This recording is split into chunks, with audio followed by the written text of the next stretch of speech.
She never asked for forever. Just one night. No promises, no pasts, no goodbyes. But what do you do when the man you walked away from refuses to let go? A night meant to be forgotten. Turned into an obsession no amount of running could erase. This is not a love story. This is a warning. About what happens when lust turns into something you can't escape. The city didn't sleep that night. Neon lights blinked like tired eyes, casting pink and gold across the wet pavement. In the heart of Manhattan, a rooftop bar buzzed with laughter, clinking glasses, and smoke curling into the stars. Music thumped low, sensual, a heartbeat beneath chaos. Her name was Ava. A marketing executive by day, emotionally bankrupt by night. That evening, she wore a silk black dress like armor and red lipstick like war paint. She wasn't looking for love. She was looking for silence, in someone else's arms. Just one drink, she told herself, sipping slowly. Just one night. And then he walked in. She noticed him before he noticed her. A tailored black suit. 5 o'clock shadow that looked like sin. And eyes, dark, unreadable, like midnight storms. Their eyes met. No names, no smiles, just heat. He moved toward her slowly, like a lion that already knew he'd caught his prey. "You don't look like you want to be here," he said. "And yet I'm still here," Ava replied, the corners of her lips barely lifting. He didn't ask for her name. She didn't ask for his. There was no need. An hour later, they were in the back seat of a black SUV, windows fogged, hands everywhere, mouths locked in fevered need. The driver didn't speak. Maybe he was used to people like them, rich or broken, or both. His penthouse was everything she expected: dark wood floors, low lighting, cold air, and expensive shadows. She didn't notice the view of the skyline. Her back was against the wall before she had the chance. The night was reckless. Her body surrendered where her soul had long gone numb. He whispered nothing sweet, just hunger, just want. But it didn't feel empty, it felt terrifyingly real. And that scared her more than she admitted. At 3:47 a.m., she sat at the edge of the bed, her heart thudding like a thief caught mid-crime.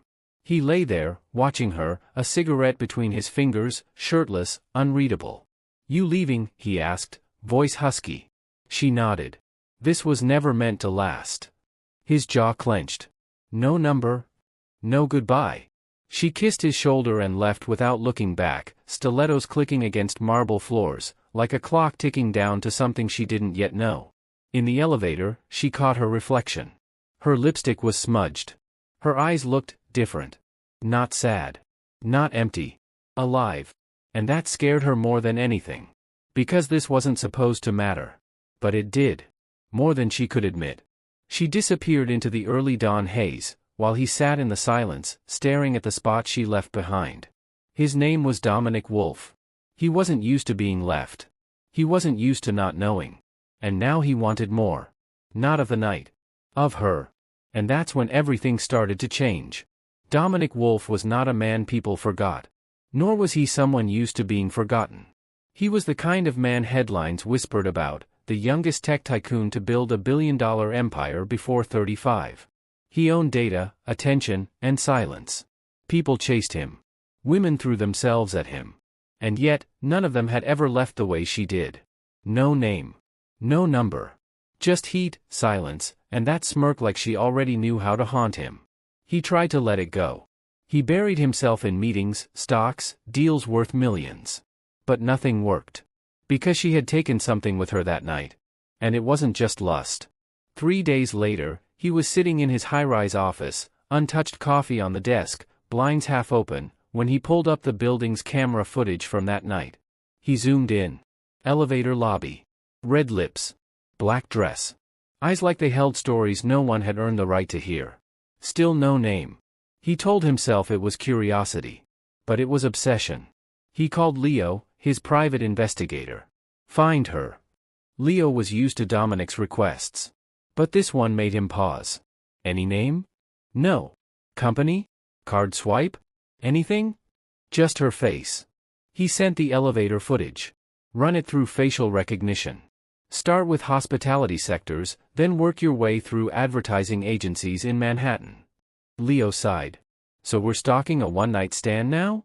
Dominic's voice was cold. We're retrieving something I wasn't done with.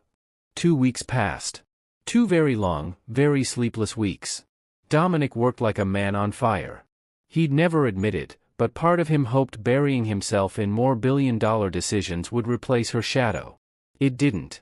Because every time he touched someone else, every time he kissed lips that weren't hers, he remembered. The way she looked back at him, unafraid. Like she saw him, not his money, not his power, but him. On the 15th day, Leo called. I found her. Dominic didn't blink. Who is she? Ava Monroe. 30. Works for Lumina Advertising Group as a campaign strategist. Lives alone in Tribeca. No criminal record. Anne. Leo paused. She has no idea who you are. That surprised him. No idea? Didn't recognize your name.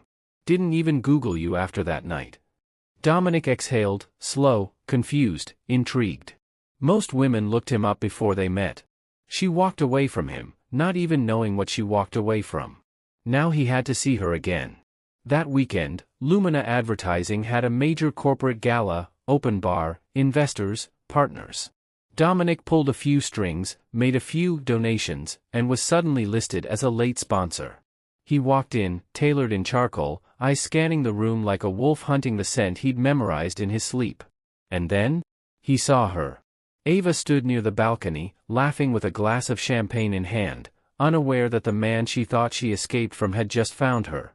He walked up behind her, slowly, deliberately. You still leave without saying goodbye? He murmured beside her ear. Her spine stiffened. She turned. Eyes wide. You, she breathed. How did you find you? He smirked. You made an impression. She stepped back. This wasn't supposed to happen. But it did. The silence between them buzzed louder than the jazz band in the background. I didn't give you my name for a reason, she said quietly. And I didn't ask for it, he replied. But I couldn't forget it either. She bit her lip. The room spun, not from alcohol, but from the way his presence still lit every nerve in her body. I'm not interested in repeats, she lied. Good, he said. Because I'm not offering a repeat.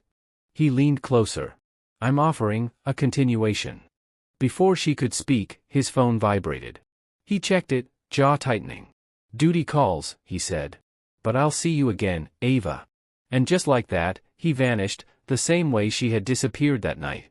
Only this time, the power had shifted. Now he was the ghost. The haunting. The storm she thought she left behind. That night, Ava couldn't sleep. Not because she was afraid. But because she knew this was no longer just about one night. It never was. And he had just made it clear. He wasn't done with her yet. Ava tried to pretend everything was normal. That bumping into Dominic at the gala was a coincidence. That he just happened to find her in a city of millions. That his eyes weren't following her long after he left. But lies have a shelf life. And hers were already starting to crack. The next morning, a black car waited outside her apartment building. A single white envelope sat on the hood. Inside it, an invitation. One word, gold embossed, sharp as a promise. Tonight. And the address, private, waterfront, no name. She knew it was him. She knew she should ignore it. But desire has a way of mocking reason. That evening, Ava stood in front of her mirror, heart racing like it knew something she didn't. She wore midnight blue, elegant, daring, defiant. Not for him. For herself. To prove she was still in control. She wasn't. The house was glass and steel, tucked away at the edge of the city where silence pressed against the ocean. A butler let her in with a simple nod. She walked through the dim corridor, until she saw him. Dominic stood by a fireplace, back to her, pouring 2 glasses of wine like this was just another night in a life full of rehearsed seductions. But this wasn't. Because the moment he turned? He looked at her like she was a storm he'd been waiting for. You came, he said, voice low. You didn't really give me a choice. He stepped closer. You always had a choice, Ava. You're just terrible at making the right one. She raised an eyebrow. And you think you are? I never pretend to be good at anything, he whispered, brushing past her. Especially when it comes to you. Dinner was untouched. Conversation was a dance of control, who would break first, who would lean in, who would back away. And then, finally, he said it. That night, it changed something. In me. Ava stared at him. Why? It was just sex. No, he said quietly. It was something else. And you felt it too. She didn't answer. Because silence sometimes screams the loudest. After a long pause, he stood. Come with me. She followed, to a private elevator, then up to the rooftop. There, beneath city stars, he showed her something that didn't belong to a man like him. A canvas. Paints. Brushes. He painted. No media ever reported that. This is where I go when I can't breathe, he said. And now, she asked. He turned to her. Now I just look at you. It wasn't a line. It wasn't seduction. It was truth. And truth, when spoken by the wrong man, is the most dangerous drug of all. They kissed again that night. Slower. Deeper. With less hunger and more pain, the kind of kiss that says I've missed you before I even had you. And she knew she shouldn't have stayed. But she did. And that's when everything began to fall apart. Over the next few weeks, they met again. Not always in bedrooms. Sometimes in bookstores. Sometimes at art galleries. Sometimes over coffee that turned cold while their eyes kept burning. And somewhere between shared secrets and silent nights, they crossed a line. It wasn't just lust anymore. It was attachment. And that's when Dominic became dangerous. He started appearing at her office building. Sending flowers, even when she asked him not to. He didn't ask her to move in. He bought the apartment next to hers. When she confronted him, he didn't apologize. You walked away once. I'm just making sure you never have to walk alone again. She was shaking. That's not romantic. That's possessive. He smiled. Then don't give me a reason to possess. But it wasn't just her freedom at risk now. Ava's company was up for a major deal, and Dominic's name came up in the investor circle. People started whispering. She was seen with him. Maybe she slept her way in. Maybe she was the reason her firm got the funding. Her professional reputation began to fracture. Her boss pulled her into a meeting. You're talented, Ava. But talent doesn't survive in gossip. That night, she cried alone. Because the man who once made her feel alive was now the reason she was drowning. When she didn't return his calls, he showed up outside her apartment at 2 a.m. Rain soaked his suit. He didn't flinch. I warned you, she said from the doorway. I warned you this wasn't going to end well. I never wanted it to end, he replied. You said one night. I gave you nights. I gave you everything. You took everything, she whispered. You took my space, my career, my peace. He stepped closer. And you took my mind, Ava. That was the moment she realized, he wasn't obsessed with owning her. He was obsessed with never losing her. And that kind of desire always comes with a price. She had to decide? What was more dangerous? Losing him? Or keeping him? Ava didn't sleep for 3 nights. She stopped replying. Stopped picking up calls. Stopped looking out her window in case he was there again, wet from rain, calm on the outside, chaos within. Dominic had become a storm that refused to pass. But even silence has its limits. And when he stopped trying, that's when she realized how deep she had already sunk. The email stopped. No flowers. No sudden run-ins. Just absence. And it hit her like a punch in the chest. Because the thing about obsession is, once it's gone, it leaves behind a hollow so loud you can barely think. She had told herself he was too much. Too close. Too dangerous. But now, in the stillness he left behind, she finally asked herself the question she'd been avoiding. What if she needed him more than she feared him? Days passed. Until one night, she came home to find a brown package at her door. No name. No note. Just her name written in ink that felt familiar. Inside, she found a canvas.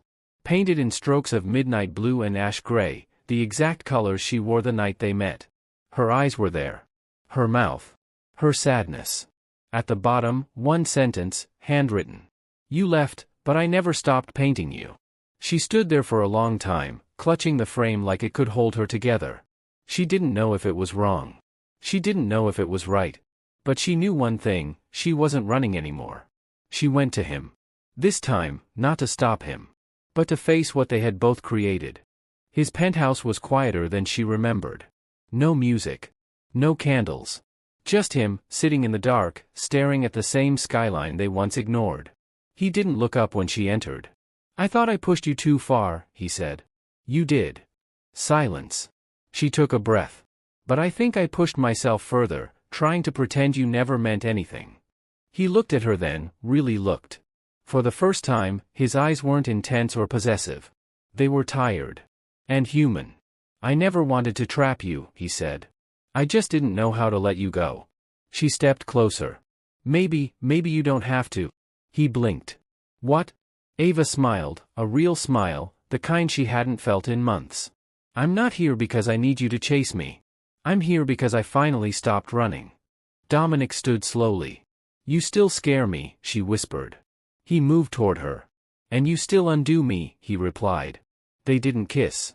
Not yet. Because this wasn't about lust anymore. This was about choosing, not falling. Over the next weeks, they rebuilt. Not fast. Not perfect. He stopped the flowers. She stopped hiding. He began showing up only when invited. She began inviting him. They argued. They grew. They laughed in cafes. He taught her to paint. She taught him how to breathe. And one day, as spring painted the city in new colors, she found another note tucked under her morning coffee. You once said this was just one night. But I'd trade 1,000 lifetimes for another night with you. Not to possess you. Just to be next to you. Forever, if you'll let me. She looked up. Dominic stood there, no ring, no question, just truth. And for once, Ava didn't feel trapped. She felt free. Because some hearts don't trap. They hold on, until you're ready to let go of fear.